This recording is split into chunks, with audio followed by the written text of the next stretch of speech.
Hello friends, welcome to Sai creative works. இன்றைக்கி இந்த வீடியோவில் நம்ம செயின் ஸ்டிச்சு, டபுள் செயின் ஸ்டிச்சும் அந்த எண்டு நாட்டும் எப்படி போடுறதுங்கிறத பார்க்கலாம். போன கிளாஸில் நம்ம செயின் ஸ்டிச்சு எப்படி போடுறதுங்கிறத நான் டீட்டெயிலாக சொன்னேன்.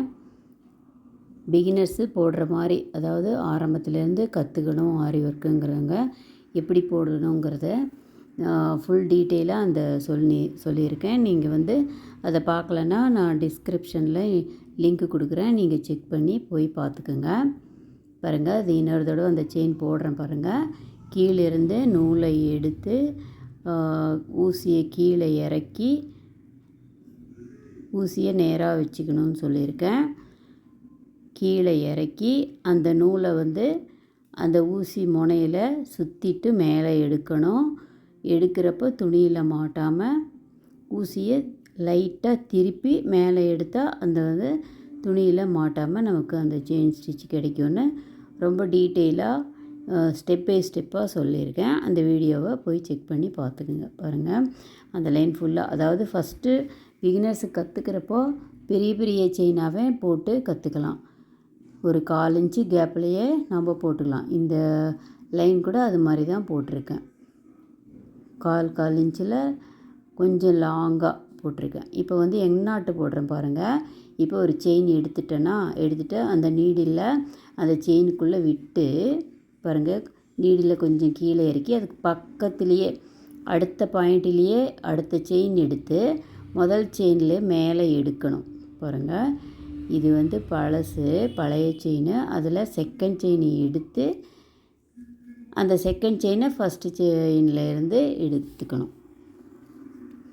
இன்னொரு தடவை நான் போட்டு பார்க்குறேன் பாருங்கள். இப்போது ஒரு வேறு இடத்துல போடுறேன் பாருங்கள். முதல்ல பேக் ஸ்டிச் போட்டு 2 செயின் போட்டேன்னா இப்போ முதல் செயின் வந்துருச்சா. இப்போ பக்கத்துலேயே ஒரு பாயிண்டில் இன்னொரு செயின் எடுத்து முதல் செயினில் எடுக்கிறேன் செகண்ட் செயினை. அந்த செகண்ட் செயினில் அந்த ஃபஸ்ட்டு செயினை எடுத்து உள்ளே எடுத்து கீழே இருக்கிற நூலை அப்படியே லைட்டாக இழுத்தா அந்த செயின் உள்ளே வந்துடும். இன்னொரு தடவை போடுறேன் பாருங்கள். பேக் செயின் போட்டு ஒரு 2 செயின் போட்டு லாங்காக ஒரு செயின் எடுத்து பக்கத்துலேயே ஒரு செயின் எடுத்து அதை ஃபஸ்ட்டு செயினில் செகண்ட் செயினை கொண்டு வர்றோம். அந்த செகண்ட் செயினை அந்த கொக்கியில் ஃபஸ்ட்டு செயினை மாட்டி மேலே எடுக்கணும். எடுத்து அதே டைமில் கீழே இருக்கிற நூலை இழுத்தா நமக்கு நாட்டு விழுந்துடும். அவ்வளோதாங்க, ரொம்ப ஈஸியாக இருக்கும். ட்ரை பண்ணி பாருங்கள். ஆனால் ஒரு 15 எண்டு நாட்டாச்சும் போட்டால் தான் அது நமக்கு என்னங்கிறதே புரியும். அதனால் நீங்கள் நல்லா ப்ராக்டிஸ் பண்ணுங்கள் பிகினர்ஸு.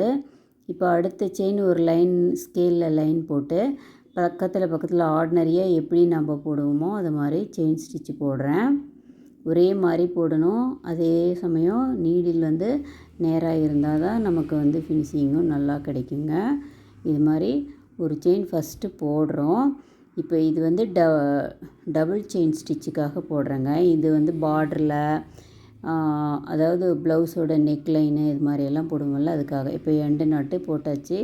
இப்போ நெக்ஸ்ட்டு செயினும் போடுறேன் பாருங்கள். பக்கத்துலேயே நெக்லைனுக்கெல்லாம் இந்த ஸ்டிச்சு ரொம்ப யூஸாக இருக்கும் நமக்கு.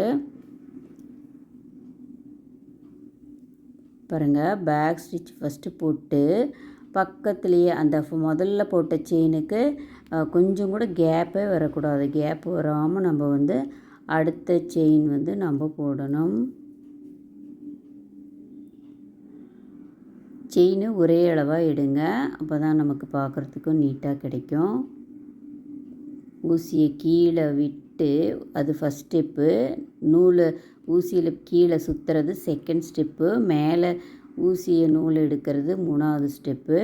அப்புறம் அந்த நீடில் முனையை நம்ம பக்கம் திருப்புறது 4வது ஸ்டெப்பு. இந்த 4 ஸ்டெப்பு கவனமாக வச்சு முதல் வீடியோவில் சொன்னேன். அது மாதிரி நீங்கள் ப்ராக்டிஸ் பண்ணால் டெய்லி 1 hour பண்ணால் ஆரி ஒர்க்கு வந்துடும். இப்போ நான் எண்ணாட்டு போடுறேன் பாருங்கள். ஃபஸ்ட்டு செயின் எடுத்து பக்கத்துலேயே 2வது செயினும் எடுத்து போட்டாச்சு. அவ்வளோதாங்க. சாய் கிரியேட்டிவ்ஸ் சேனலை சப்ஸ்கிரைப் பண்ணுங்கள். தேங்க்ஸ் ஃபார் வாட்சிங்.